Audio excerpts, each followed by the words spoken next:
And we back, yo. I forgot to get the ski man. I'm not going back in there. My hair is gonna look nappy. But what's up? It's your boy. I changed my name to FOC Mar. FOC, you feel me? And FOC means follower of Christ. You feel me? I know. Hold on. I know y'all jealous of it. Y'all ain't came up with it. Oh yeah, heart on lock. I made this shirt. I'm probably gonna make a couple more of these. Also gonna make some FOC shirts. You feel me? Market it, but yeah. But anyway, I know y'all ain't talked to me a little minute. I'm back, and the title. You read the title? Yes, I'm a pastor. I've been a pastor since March of 2022. And I'm just want to tell you my journey, how I became it, and everything. So, yes, I became pastor when I turned 20. I'm 21 now. My birthday's October. 01, baby. You feel me? Yeah, 01. 02, 03, 04s. That's insane. That's insane. But, 01, baby. Yeah. So, I'm just going to tell you a little bit about myself. Make it a little quick. Because I got to go and do a podcast. Podcast on the way. I just finished editing the first video. I did a thumbnail. We go post them usually on Fridays. And so I'm about to, episode 2 on the way. So let me get into the video. So I grew up in church, kind of. As of when I turned 7, 8, I started going to church with my mom. And when I first got in church, it was I was serious about it. I was talking to God, and what really made me have a connection, I will never forget, was I was talking to God. I was asking, Jesus, God, what color is you? Mind you, I'm 7, 8. I'm wondering, what color is you? Because all these people are saying you white, and I never believed that, because I was like, how is Jesus white? But the story is over in the Middle East, like Africa, and you feel me? And if he was white, he'll be darker. Like, he'll be like a dark skin, like red. Like, his skin's gonna take a long time to get used to it. So, I was like, we came to church the next day. That's why I used to go to church like 5 days a week. So jokes. No jokes. Monday, intercessory prayer. Like, Tuesday, Bible study.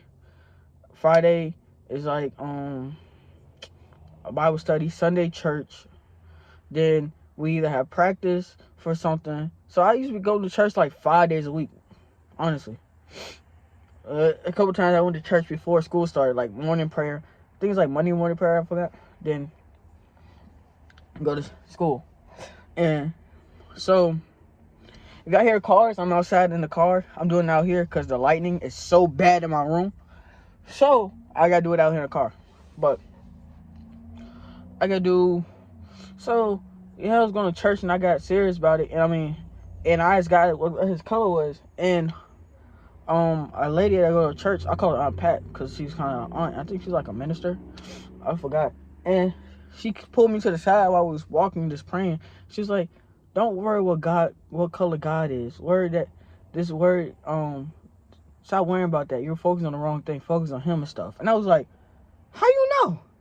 Because I ain't tell nobody. I ain't tell my mama, my dad. I ain't tell nobody. And that's what kind of realized, like, God real. Because ain't nobody just going to come randomly ask and be like, "Don't worry about the color." Like, you got to think about it. Like, you got to think about it logically. Nobody's going to randomly say, "Don't worry about the color of God." Like, feel me? So, I was going to church. I was strongly in God at elementary. I was trying to tell people, like, all my friends about God, and it was just, oh yeah, I know. They wasn't serious about it. They kind of clowned me for it. And I was getting bullied because, plus I was a fat kid. So I'm getting fat now. Most of it is getting toned up, though.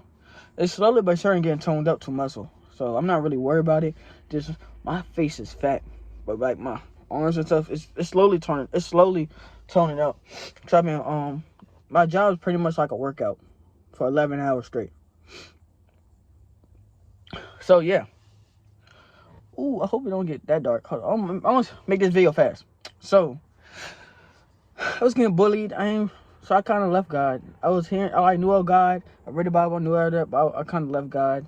And when the pastor, we left the church a little bit. Then we came back, and the pastor, which was like a second mom to me, because I'm gonna say this: we wasn't homeless, but we was houseless for most of my youth. So from like 7, that was like 7. I want to say from middle school, from elementary to like 9th grade, basically. So like 2nd grade to 9th grade. 7th grade, 7th grade, 8th grade. Because I was living at my grandma's house in 9th grade. Well, I was living at my grandma's house to go to high school. Because I did 3 years of high school. And I was living at my grandma's house all those years. Except like one, I was going like back and forth. But yeah, so I think we bought a house. They got a house over the summer. So 2nd grade, pretty much 8th grade, we wasn't homeless, but we was houseless. And moving at different places. The pastor, that was one of the houses that we lived at. She's like a second mom to me. She was teaching me stuff, feel me? And I always had that niche, like in school, like on Sunday school, when the people taught, I was like, I can teach that better. I can do that better, feel me? It was like on top of that. And it was like, oh wait, okay. What the lights? That's all the lights. I'm sorry, y'all. If I'm dark, I'm sorry. But so yeah, it was like that, and I could teach it better. But so we left. We came back because she died actually. Yeah, she died. She had cancer and beat it, then lost the second battle to it, which affected me heavily growing up, because like she was like a second mom to me. And also on my dad's side of the family, cancer runs heavy, like almost everybody hit, like, and it runs heavy. So it was like losing somebody that close to me, also losing something that I know that it's a possibility I can have, because it's in my bloodline. Like it kind of like it hit me. It was like, you feel me? So by the way, I'm a pastor. I forgot if I ain't say that or not. But yeah, so it hit me. So I ain't say left God, but I was just doing my own thing for a little while. Middle school, I went to a private school for elementary and middle school, and I was still, it was alright. I was a bad kid. I used to get in fights a lot. But I ain't gonna say bully, but I used to bully some people because it's like they thought the schools I would go to, well, middle school, all the white kids thought they was privileged and had, because their parents had money and stuff, and they thought they could just act any kind of way. And I'm like, I wish you would try that on me. I honestly would. So, feel me? They act any kind of way, act back, and I just kind of bullied them. Like, bro, stay in your place, little dude. Like, you not like that. That's what my mindset. Plus, moving every summer, going to my dad's house. He lived in every hood. I lived in like 3 different area codes from Richmond. But I lived north side, south side, Jacksonville a little bit, East End a little bit, West End a little bit.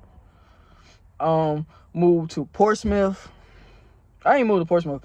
Over the summers, I would go to my cousin's house. He lived in Norfolk and Portsmouth. Then I also lived in Hopewell for a little bit. Also lived in Charlottesville for a little bit over the summers and stuff growing up. And my great grandma, she lived in one of the projects.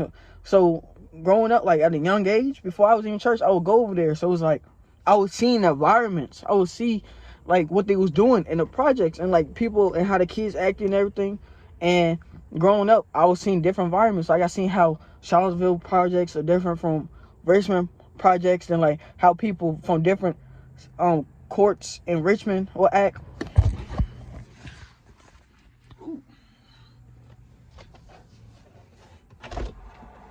It's dark. Alright, so I hope this works because I got my flash on. Anyway, what I was talking about? So I was kind of leaving God, right? And it was like I wasn't really doing a lot. So, but I was talking about places I live. So yeah, I was seeing how different environments and different people act a certain way. So I saw how like real. I ain't gonna say real people. I ain't gonna say the other word. I'm gonna say real people act a certain way, so called, and I see also have real people act another way. As in, I seen people that struggling have to act a certain way to get some. As in, I also seen real people that has business minded, they motivated to do something to get something. You feel me? So I seen the ghetto side, you can say, of black people, of how you gotta get it what you got. You feel me? I saw that. Done some of that I'm not proud of. And I also saw how, let's say, a white person, they business minded, they got stocks, they still striving. Like, I saw both sides. So I was between, I know I was too black for the white kids, but I was too white for the black kids. Until, like, I think until it snapped, and I was just like, I was me. Now I can fit in both groups. I can honestly say, yeah, I can fit in both groups. But a lot of groups, I still can't fit in. For a simple fact, I got calling in my life for one, and two, the things they do, I don't do. As simple as that. I don't do that no more. I don't smoke. I don't drink. I mean, I can drink. I'm 21, but I don't get drunk. I don't drink at all. I ain't gonna lie. I don't drink. I don't smoke. I quit smoking. All right, so I gotta make this quick because my phone is acting stupid. So, yeah. So I saw all the different environments, and growing up, I kind of fell from God. I can honestly say, He was there, but I didn't go to Him, and I was really depressed, like suicidal. High school, I ain't talking to nobody. I had my own little group of friends. I was always eager to fight somebody. I was always on go. I can't say that. I was one of them friends, if somebody said I got a problem and they got meted out at so-and-so, I'm gonna be like, all right, who else coming? I probably ain't gonna say that. I'm probably like, all right, so where we going? Like, I was that type of, I was a real friend. I was like, it is what it is. Now I was like, I gotta think, because I gotta think for the next generation, because I'm a pastor. I can't think for myself no more. I gotta think I got Christ. Video on the way. But I gotta think for her. I gotta think of my friends. I gotta think for the people that's coming in church, into God, and I gotta lead them. I'm a vessel for God, so I gotta think for them before I can think for myself. And I lost a lot of friends. I'm not gonna lie. I lost a lot of friends. And that's why it was hard, because I was depressed. I had nobody. I was losing people, and this is when it snapped. So October 2022. October 2021. October 6th, my birthday. I broke up with my ex October 4th, 2 days before. I broke it up because I was leading up to it. I was just mentally done. I ain't gonna lie. But I was mentally done, and I was trying to get into God, try to do Bible studies, and she wasn't serious about it. Feel me? So I broke it up, and I was hurt, and I cried. And I didn't cry because losing her, because I was mentally done. I honestly cried because she was the last friend, the last person I could talk to. I had nobody. And it kind of hurt. I'm not gonna lie, it hurt. And like way before that, I thought I had friends. Like, it was just, I saw gangs growing up. So some of my real friends, like people I know, they really affiliated. You feel me? I'm not gonna say too much with they red or blue. That's all I'm gonna say. And my boys, some of them reds. You feel me? And they made their own brotherhood. And I joined it. I wanted to be a part of it in 2020, the New Year's, because I was like, I have nobody else. And these are people that's actually like really like, I grew up with them. You feel me? My cousin was in it, and it was like real. It was like real life. Like, this is the brotherhood I always wanted, and I joined. It was cool, and we fell off. I ain't talking to them. I mean, it's not like I did something. I ain't get a DP or nothing. It was like, they live in a different area. Like, they 40 minutes away. Then my cousin is an hour and some change away. So we was never really in person, like, for. And plus, growing up over the summer, people were working and stuff. So it's like, feel me, our priorities just changed. And that I was alone for that. And I don't know. It was hard for me. It was honestly hard for me. Oh, my fault. And I ain't really have friends like that growing up, because people couldn't be trusted by the things they did. And from examples of my youth, like, I couldn't trust nobody, but I was a therapist for everybody. If somebody said, "Oh, my mom's in a beating relationship," because I don't know if you can say certain stuff on YouTube. I was there for them. Oh yeah, when all my friends, when my female friends was like, "Oh yeah, that happened to me when I was young." If y'all know, y'all know. I was there for them, and I'm not gonna lie. Almost every female I know, that something like that happened to, like 98%. There's like 1 or 2 that didn't happen in my lifetime. Not even now, like my lifetime. And I ain't gonna lie. I used to talk to a lot of females. So saying that, I'm not being boastful, but saying that, it's like, it was so common. It shouldn't be common, but it's so common to me. So I was always grieving. I was not grieving. I was always there for them, a therapist. But I didn't know I was walking in the steps of a pastor by shepherding, loving them, accepting them who they are. And I was friends with everybody. I was friends from if you strung out on drugs, all the way to your dad got you a job in his company. Like, you feel me? I was just that cool guy that it was cool, but I wouldn't. Now I can make the first step if I need to. Well, I'll just be chilling. But if I needed to, you can come to me, you feel me? And the reason I'm looking away, because the flash is bright. But, so we got into church. I think my mom, after my birthday a little while, my mom invited me to a church. And before I finish, we're Dom Apostolic on the 5-fold ministry, which is pastor, apostle, I almost messed up, apostle, prophet, teacher, and evangelist. So we're underneath that, the 5-fold. We let Holy Spirit led. So she invited me to that church, and I had never left. I was like one of the first members there, and then we never left. And I love that church. And she had the apostle. She had a calling for youth. So every Thursday we have something called JG, which is Joshua's Generation, which is also, if you want to know what it is, our scripture is Joshua 1:7. You can read that for yourself. You can pin that, whatever. And if you don't know the story about Moses and Joshua, pretty much Joshua will help get the people. Moses took out Egypt to the promised land. So Joshua was like the pushing force, you feel me, after Moses went up. And that's why we call Joshua's Generation, because we're getting all the people that's left behind, all the people that's out, we're pushing them up to get them the roles. Because now God is calling the youth. God is calling the youth. I'm not, no disrespect to like the elders and olders. Yeah, y'all time is up. God wants the youth, because a lot of it, elders and olders be in positions, but y'all not training up the youth. So when y'all go and die, what we gonna do? Y'all not training us up. We're not, and not training up, y'all gonna be an usher, or you gonna praise dance, you're gonna be a praise team. No, training up how to read the Bible, how to understand the Bible, how to incorporate the Bible in our lives, how to preach about it, how to live by it. A lot of people don't do that. I'm the one that's gonna teach the youth to do that. I'm the one that's gonna lead the next generation up what it's supposed to be. What a lot of people don't do. I'm not gonna say every elder do that, but a lot of elders don't do that.